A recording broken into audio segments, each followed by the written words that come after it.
What is up, Rams? My name is Ryan Christ, here on another fantastic Thursday to bring you all the latest and greatest in entertainment.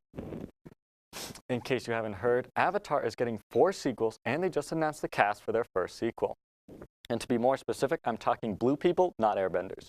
Anyways, the filming for this sequel began on the 25th of September and is focusing on the children of Jake Sully and Neytiri, as well as the children from the Metkayina clan who dwell on the giant ocean reefs. And last but not least, one of the kids won't be from either clan, but will play a teenage boy from the Gate military complex.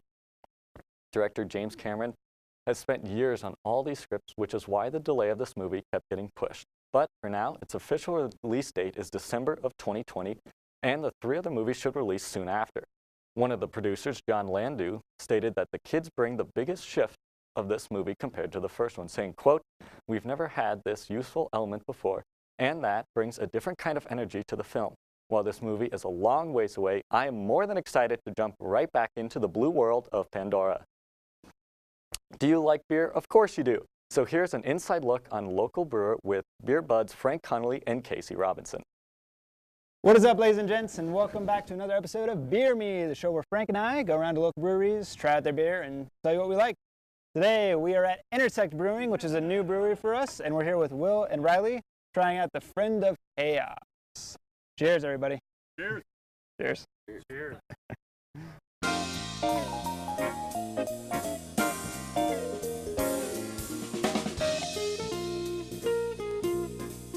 Can you guys tell us a little bit about the Friend of Chaos, what we're drinking here? Yeah. This is our Black Rye IPA. So I think we originally released this last fall. And we knew we wanted to do a little alternative IPA. We're pretty hoppy brewery. We like hops. Awesome. So we wanted to mix it up a little bit. We knew we wanted to do a black one. And then we threw in the rye just because we're kind of a rye fan. Like Will said, we use the rye malt, which gives us a little bit of spiciness, and then we balance that out with some really nice American hops. We use Citra and Amarillo in this beer. Oh, awesome. And so those kind of give it a little bit of a twist with fruitiness, and then it's also dry hopped with that. So this beer has a very nice aroma, and it's very well balanced. And yeah. You know, That's we great. have people come in that say, "I don't like rye beers," and I just say, well, try our rye beer, and a lot of the times we can sell it on them. I was really surprised when I first saw it. I was expecting it to be more of like a coffee base or like a beer malt base, but then when I tasted it, it is like you taste the spices, you taste some of the tropical fruits. Yeah, it's really cool. very smooth really, and balanced. Yeah. And Yeah. Yeah, it'd be Awesome. interesting to do a blind taste, throw a blindfold on people Yeah. and see if they would know it's a dark beer. So one of the things I noticed about Intersect is it's huge, and you guys have a lot of places for kids, for people that are not, maybe not over 21. Can you talk about that a little bit? Why is that? I love it. I think it's really cool. But Yeah, well, there were a couple things that led to that kind of decision to build the brewery that way. First, my wife and I, we have 2 young kids. I mean, they're 6 and 8 now. When we started building this, they're more like 3 and 5. okay. So as parents of young kids, it's hard to relate to people who don't have kids, but you go out and you really struggle to find somewhere there's a good balance that the parents can enjoy themselves and the kids can enjoy themselves. Right. You go to an adult-oriented place, the kids are bored out of their mind, and then they sort of drive you nuts because they want to get out of there. Yeah. And then if you go to the kids-oriented place, you got to hang out with jungle gyms and and that kind of thing. So you're kind of bored. So we're like, why isn't there a place where parents can win and kids can win? We studied the demographics, and we had people coming by during construction, and it was like 75 to 85% families, with young kids. Wow. Asking us, when are we open? We can't wait till you open. And we thought, those people are us, and we're going to need to accommodate them to where they feel comfortable and where their kids can enjoy themselves. So we just wanted to make it kind of a community brewery where adults can come by themselves, adults come with their friends, but also families with kids can come and still feel welcome and not feel like, they're losing their mind because their kids are bored or things like that. So it worked out. I mean, people are very receptive around here, and, they walk, they bike, bring their kids. That's awesome. Everybody's able to enjoy themselves. Well, that's all for us, Rams. But you can catch Beer Me on the intersection of beer and us. Cheers, everyone. Cheers. You can catch Beer Me every Friday on CTV 11 YouTube channel or at collegian.com under sponsored content. Twitter received some backlash on Tuesday when they announced that they will be beta testing an increased character limit from 140 to 280. And like most things on Twitter, the backlash was quick and primarily negative.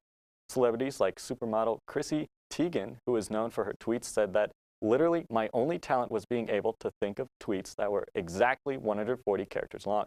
I don't know if I'll be able to alter this to 280. Alyssa Milano, as many others, commented on the president potentially having 240 characters, saying, quote, "A small group can now tweet 280 characters instead of 140. Let's hope Trump is not a member of this small group." While most of this was negative, some celebrities took the opportunity to have some fun, like Ben Shapiro, who said, quote, "Am I one of the select few people who got 280 characters? I don't know, but perhaps the best way to find out is keep going with this tweet, and for now, the 240 character limit is still in beta testing, so who knows if it'll be implemented." In some more local news, the annual Fort Collins Car Show was rescheduled to this past weekend due to some snow we had in the spring, so let's check it out. At Old Town this past weekend, this year's car show is going on where car enthusiasts could show off and look at these great cars. Whether your car is old or new, restored or maintained, everyone was checking out these cars. Wade Corners from Nelson Auto Tech, one of the sponsors of this event, told me more about the people that bring their car.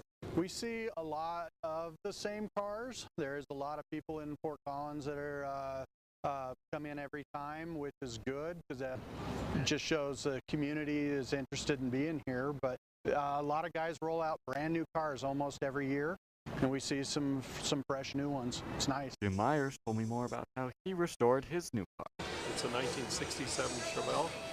I've had it just about 4.5 years. It's been finished for 2 years now. I bought it specific to build it the way I wanted it.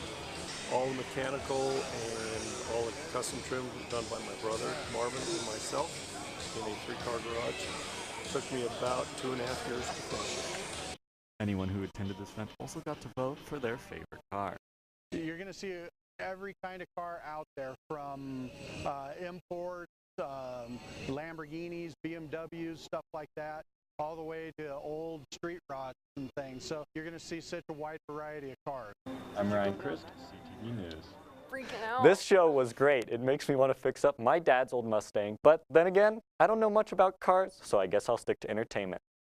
Lastly, we have some news with everyone's favorite family, the Kardashians. As we all know, on September 6th, news broke out that the surrogate that Kim and Kanye West hired got pregnant. Then on Friday last week, it was announced that Kylie Jenner is pregnant with a baby girl due in March with her boyfriend, Travis Scott. And now, on Tuesday, Khloe Kardashian announced that she is now pregnant as well with her boyfriend, Tristan Thompson. I swear, there are way too many Kardashians to keep up with. I can't even keep track of them anymore. Anyways, this baby will be the first one for Khloe, but her and her husband have stated that they want a big family, saying, quote, "We could start at 1 and grow from there."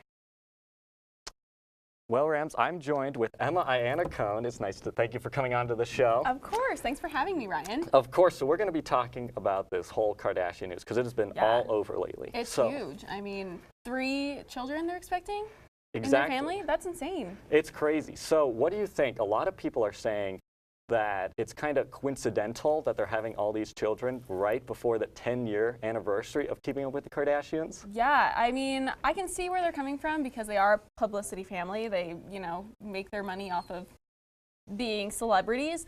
But I don't know, I feel like it's a little bit harsh to say that people are having children just for the fame or to get their ratings up on their show. Like, I feel like that's a little excessive. I agree. I think it's just a little too far that people are thinking that it was all planned. That's a little too much, even for this family. Exactly. Anyways, what do you think about Kylie being 20 and having her first child? Yeah, I mean, I'm 20 myself, so for me to imagine, you know, expecting a child at this time in my life is insane. But props to Kylie. I'm sure she's going to be a great mom. She has a lot of female role models in her family, so I'm sure she's going to do just fine. But yeah, that's exciting and scary as a 20-year-old. I definitely agree with you. I mean, I'm 19, so I couldn't even imagine being a father at that age, so that is just insane that she is doing that. Absolutely. So, Ryan, Do you watch a lot of Kardashians? Because I know you love to report on them. I do love to report on the Kardashians, but I've actually seen one episode. So Really? yeah, so I don't really know much about the show except for the news that I hear from it, and that one episode I saw that one time. That one time, way back when. But Yeah, well, I think in honor of talking about the Kardashians, you and I have to take a selfie. I think we do. I mean, that's the You only ready? way. All right. I think that we were pretty close to what Kim and Chloe do. I think it was pretty much identical. I know, yeah, I think so too. Well, Rams, that's all the time I have for tonight, but make sure to stay tuned for Monday Night Sports Show, and have a great night, Rams.